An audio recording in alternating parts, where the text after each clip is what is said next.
Stephanie Zima with Gutsy Health VIPs.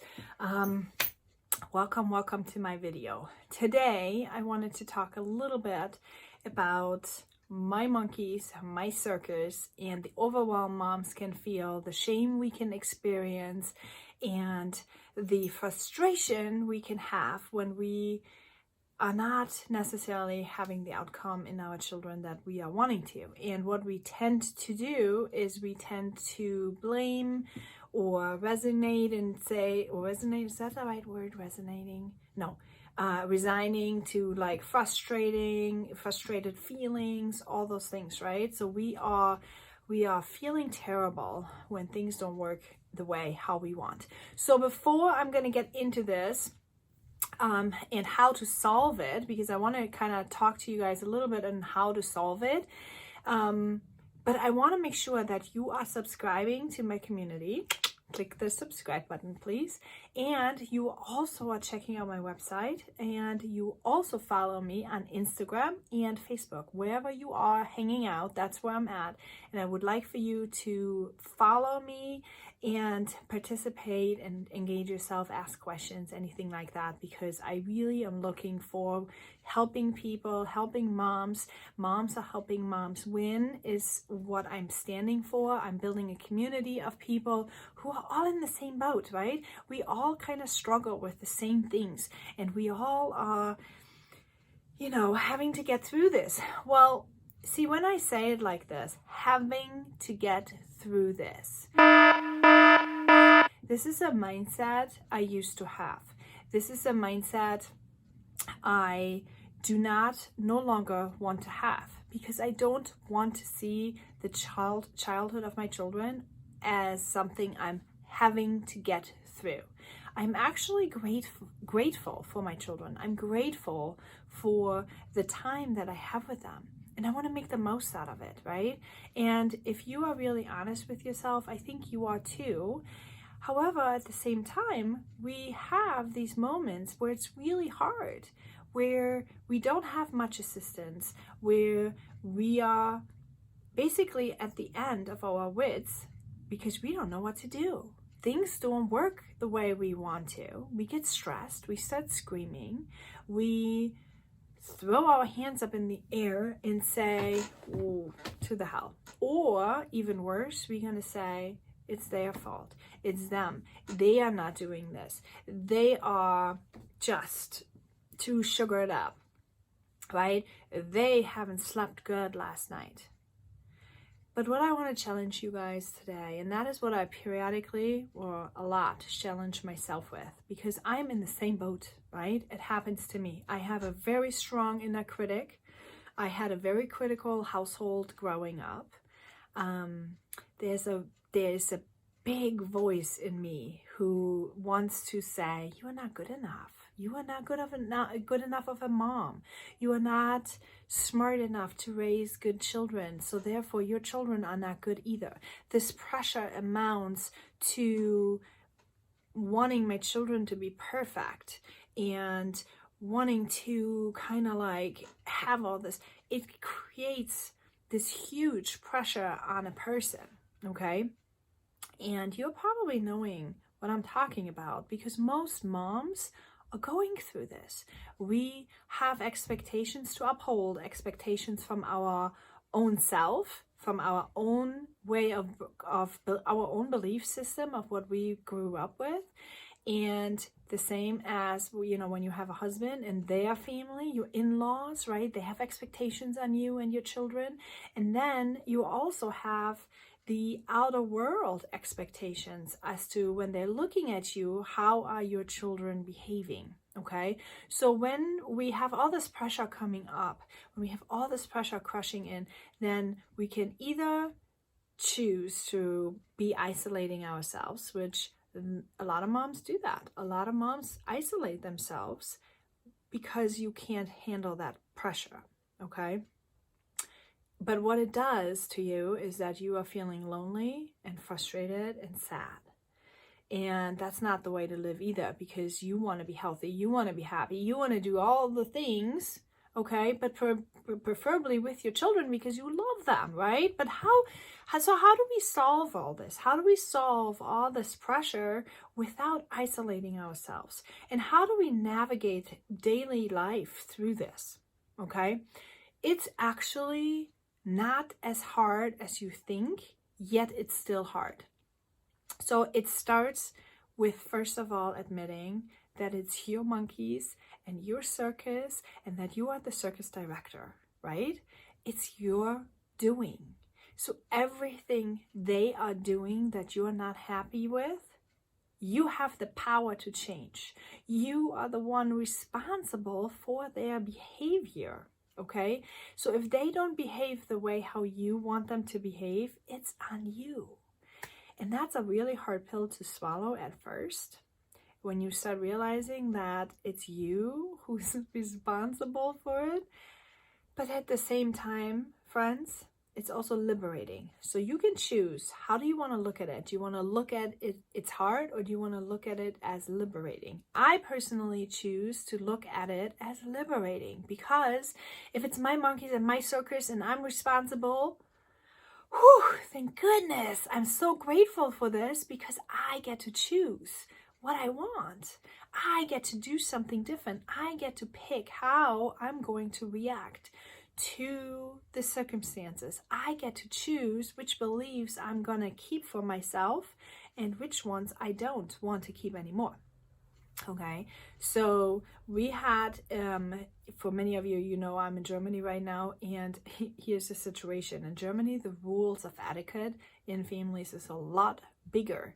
The expectations are a lot more on children than in America, I feel like, right? So when you sit at the table, the children are expected to sit and basically eat manners with manners, eat with their, knives and forks, and they're supposed to say bon appetit, and they're supposed to sit and wait until everybody's finished eating.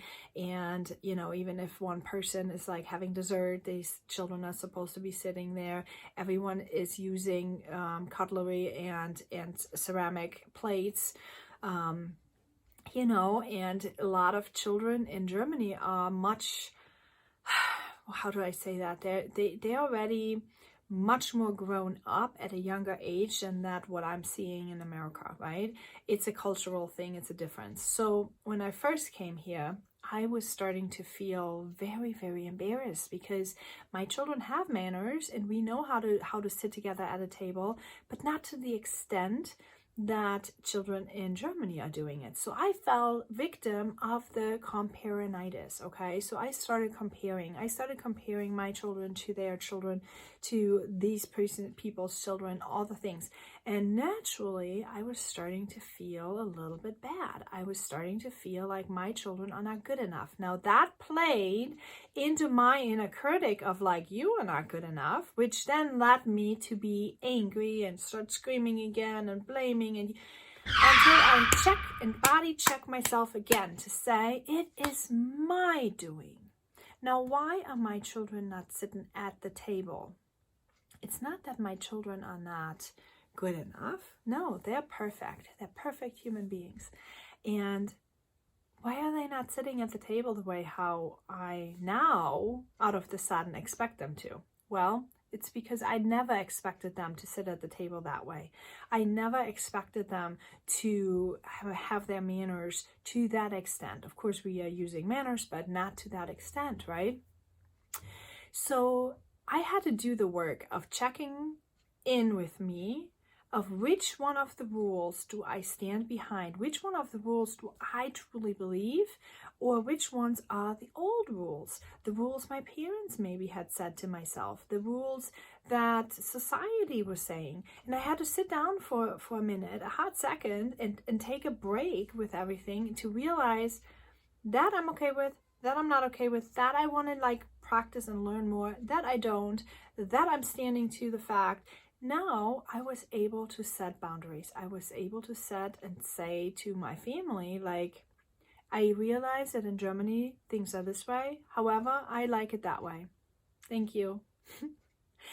That's so liberating. That's what I'm talking about. That is very liberating. When you get to really have made that progress of deciding what is you and what do you stand behind and what do you want your children to do, and then you go do it with them, okay? You need to take responsibility for your circus. You need to take responsibility for what's going on in your head, your brain, thoughts, your actions, your feelings, your emotions, all those things you have to start taking responsibility for yourself. Because when you do, it's not just hard, it's liberating. And it feels great because then you can make a plan. Then you can take a look and take an inventory as where you are at, what is happening in your family, what are the patterns, when are they acting out. For example, you see they are acting out at 2 o'clock every afternoon. Well, maybe they need a little downtime before. Maybe they need more food before. Maybe they need, something else. And you can then, when you are aware of a pattern, you can choose what you want to do with this. So moms, get in the driver's seat, you guys. Get in the driver's seat of your family. Become accountable for yourself. Grow yourself. Get into a community where you are uplifted, where you are amazing, where people encourage you. Not the moms groups where everyone complains and is in misery together. No, you don't want that, okay? You don't want to be in misery together, because here's the thing. If you are in this misery and venting and being and exhausted and all the things, right? If you're in that type of environment, you're not in the driver's seat. You're actually in the back, all the way in the back, and you are the victim, okay? And who's gonna lose? Everyone will lose if you're choosing to be the victim in the back. You will lose because you're going to be miserable and unhappy. Your children will lose because they're going to grow up with a inner critic as high as mine, who's always telling you in the back of the head, you're not good enough, you can't do that, no, why should you even try? You shouldn't try. No, that's bad. No, you're not good enough. Do you want your children like that? Do you want that for them? I mean, really, do you really want that for them? I don't want that for my children.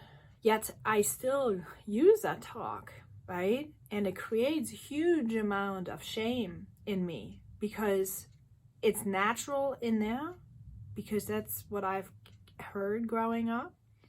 So it's a tape that plays in my brain. But you guys, that tape can be erased, okay? That tape can be erased. That tape can be re-recorded with the things that I want to do. But that only happens when you choose to be in the driver's seat, when you choose to show up for yourself and your family, when you choose to write down your thoughts, when you choose to write down your patterns, and when you interrupt the patterns after you reflected on them, and when you then set new goals and you intentionally put in the work.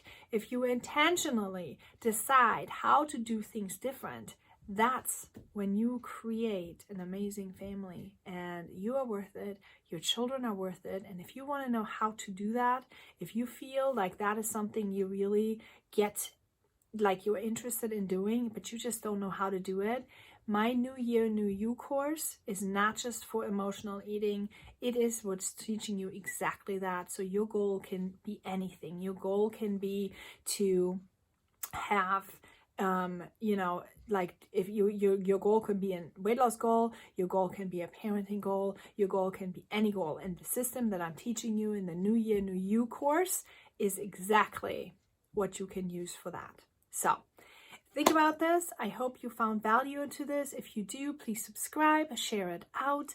Find me on Instagram, follow me, and find me on Facebook, wherever you hang out. I would love that. And I see you next Monday.